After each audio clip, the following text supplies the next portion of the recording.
So we are going to use this video to learn how to find sources using Google Scholar. I am now logged in to City University. I'm on the EduRoam system, as you can see. So what I'm going to do is I've gone to scholar.google.com and I'm going to enter the term peer feedback. When I do, I get 2.7 million hits on here. This is just a little bit too much. So I want to narrow it down. So I'm going to delimitate it. I'm going to add ESL.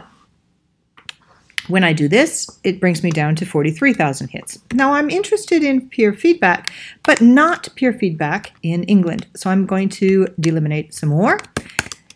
And, oops. I will hit enter. So I've added ESL and I've taken away England. This brings me down to 25,000 hits, which is much better than the 2.78 million that I started out with. Now I want to do it just a little bit tighter, and I've decided I want to put in a custom range. I only want it for the last 5 years. So I'll enter 2013 to 2018 and I'll hit search. This is going to bring me down to a more manageable 15,600 words. Now, hits. To make sure that I've got it right, I'm going to sort by relevance, which I have done, and I'm going to not include patents or citations. So that brings me down to an even better 3,600 different hits on here. Now, as we scroll through this, we're going to find two or three different types of articles that we can find. We're going to find some that are PDF, and when we click on these and open it in a new window, it will open up the PDF file as a file itself. So we've got the entire PDF here for us. This one is a book. When I open up on it, it will take me to Google Books. And I will explain how to use Google Books in just a moment. All right, so this one is a Word file. Now, when I click on this one, this is an HTML file. And I can click on it, and it will bring me to Candia Online. So I can see the article, I can see the abstract. It is, my computer is going a little bit wonky. It is a full article here, and sorry. Okay.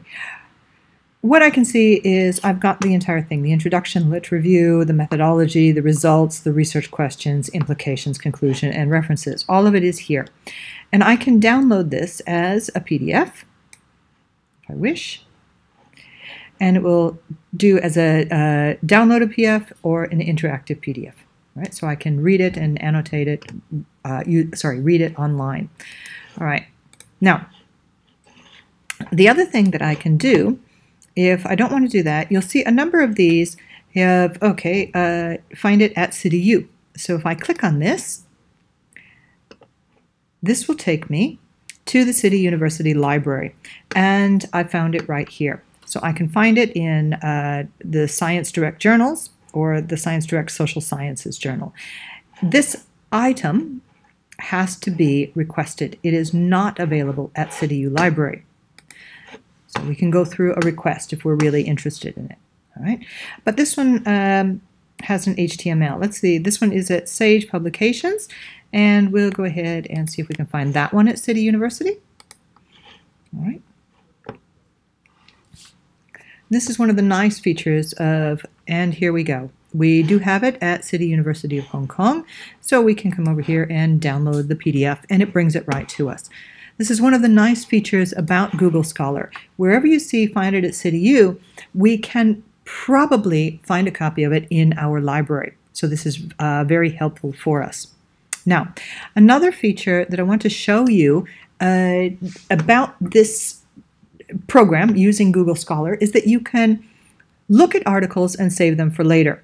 So I've got something coming from English language teaching, the effects of peer feedback process on reviewers' own writing. So how does that help students help themselves? And I'm going to click this little star over here. Now, when I do that, it sends that article to my library. So this one is called The Effects of Peer Feedback. I'm going to come over here to my library and click. And there's that first article, The Effects of Peer Feedback. So you can see I've already saved a number of articles in my library. Now, I can manage the labels, so I can put labels on them, or I can trash anything that's in here. Now, we're going to go back, and this is Google Scholar. It really is quite helpful when you're looking for sources. Now, we're going to go back over here to Google Books. Google Books gives you a section of a book that you can read. It doesn't give you the entire thing. Here we have the information, and it's a preview, so the number of pages are going to be limited. We've got the first page, we've got all of the information that we need to be able to cite this book, and then we've got some of the table of contents. There are pages missing. I'm going to scroll down to here, and I see on page 11 there's something interesting that I want about rhetoric. Now, I cannot copy this. I can't copy and paste, but I can write it down and I can use it in my text. Now, if I were to do this, I would have to still cite it as being a regular book, not Google Books, but a regular book. So the authors are Silva and Matsuda, and the book is called Landmark Essays in ESL Writing. Now, again, I can add this book to my library, and as I did for Google Scholar.